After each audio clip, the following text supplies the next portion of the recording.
실패를 두려워하는 자는 그의 능력을 제한한다. 실패는 더욱 똑똑하게 시작할 수 있는 유일한 기회다. 안녕하세요. 아일람 장한식입니다. 오늘 여러분에게 공유하는 내용의 책은 언제, 어디서부터 잘못된 걸까? 라는 카테고리 파리에서 도시락을 파는 여자라는 책으로 아침을 열겠습니다. 저 커피값은 누가 내는 거지? 누나, 우리 만나서 얘기해요. 꼭 하고 싶은 말이 있어요. 친했던 후배에게서 연락이 왔던 그날, 우리는 파리 어느 카페에서 만나기로 했다. 약속 장소로 가는 발걸음은 당시 내 마음만큼이나 무거웠다. 할 수만 있다면 지난 2년간 그랬던 것처럼 약속을 취소하고 집에 들어박히고만 싶었다. 실패한 사업가라는 꼬리표를 달고 10억 원이 넘는 빚더미에 깔려보면 지옥 같은 하루라는 게 무슨 말인지 알게 된다. 첫 사업의 실패로 괴로운 나날을 보내는 당시에는 눈을 뜰 때부터 잠들 때까지 단 한순간도 숨쉬는 일조차 쉽지 않았다. 반면 점심시간을 넘긴 파리는 평화로웠다.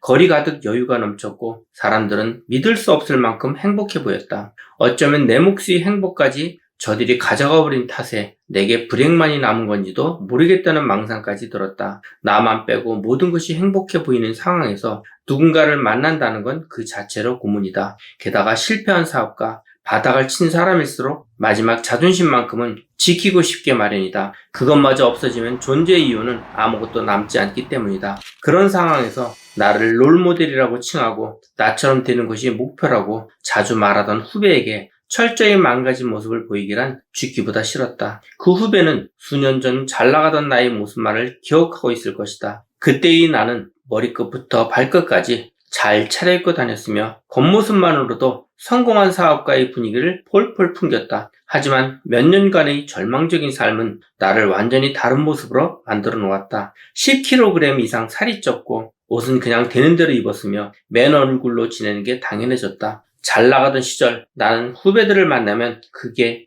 몇 명이더라도 밥이든 차든 술이든 무조건 내가 샀다. 허나 이제 그럴 수가 없었다. 내가 할 수 있는 최선의 방법은 식사 시간을 피해 약속을 잡는 것이었다. 커피값이 어지간한 한 끼 식사비 못지않은 한국과 달리 파리에는 커피 한 잔 값이 생수보다 싼 곳도 많기 때문이다. 나는 차비도 아까워 집에서 1시간 정도 걸으면 도착할 수 있는 카페로 장소를 잡았고 점심시간을 훌쩍 넘긴 시각에 드디어 후배를 만났다. 누나, 오랜만이에요? 잘 지냈어요? 반갑게 웃으며 인사를 건넨 후배는 신수가 훤해 보였다. 악착같이 돈을 모아 짠돌이로 유명했던 친구답게 옷차림은 단출했지만 표정은 밝았고 목소리에는 자신감이 넘쳤다. 나 한국 들어가서 사업하려고요. 인사를 끝내고 커피가 나오기도 전에 후배는 대뜸 이렇게 말했다. 그리고 몇 년간 자신이 어떻게 살아왔는지 이야기했다. 후배는 그 시간을 알차고 독하게 보낸 듯 했다. 학교를 다니면서도 가이드로 일해 많게는 한 달에 1,000만 원도 넘게 벌었던 그답게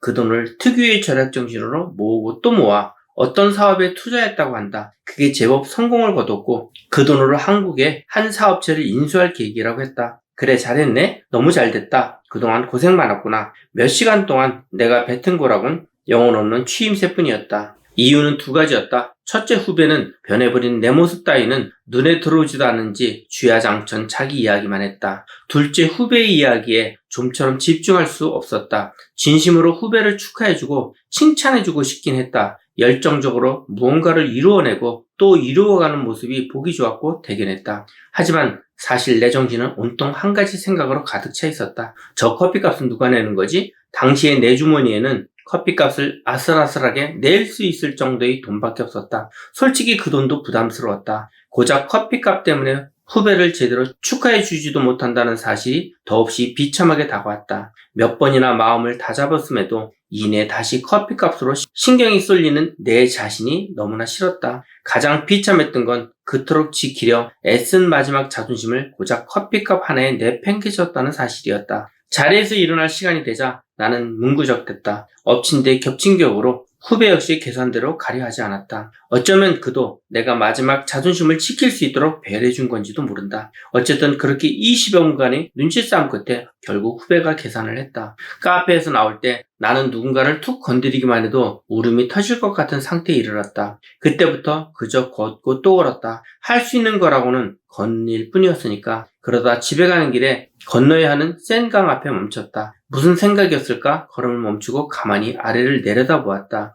유유히 흐르는 센 강은 몇 년 전이나 지금이나 변함이 없건만 나와 후배의 삶은 너무나 달라져 있었다. 불과 몇 년 전의 그 빛나던 삶이 진짜 나의 삶이었나 싶은 허탈함. 왜 내가 이렇게 비참한 꼴을 겪어야 하는지에 대한 분노, 좀 더 잘할 수 있지 않았을까 하는 후회, 무엇 때문에 그토록 치열하게 살아왔던가 하는 자괴감이 뒤섞여 소용돌이쳤다. 문득 나도 모르게 이렇게 살아서 뭐하나 하는 생각이 들었다. 조국을 떠나 머나먼 프랑스에서 힘겹고 외롭게 공부하던 한인 유학생이 이 강에 뛰어들었다는 이야기가 심심찮게 들려왔는데 그전까지 이해하지 못했던 그들의 심정을 이제야 완벽하게 이해할 것 같았다. 당시의 나는 살아도 사는 게 아니었다. 바닥까지 떨어진 감정이 접착제로 붙인 양 바닥에 딱 붙어 도저히 올라오질 않았다. 눈을 뜨는 순간부터 후회와 자기 혐오로 점철된 하루하루를 살아가는 삶은 말 그대로 죽지 못해 살아가는 것에 불과했다. 밑바닥까지 간 것만으로도 부족해 마지막 남은 자존심까지 다 내버리고 나자 갑자기 과거로 돌아가 삶을 정리해봐야겠다는 생각이 들었다. 야속할 정도로 잔잔히 흐르고 있는 센 강을 내려다보며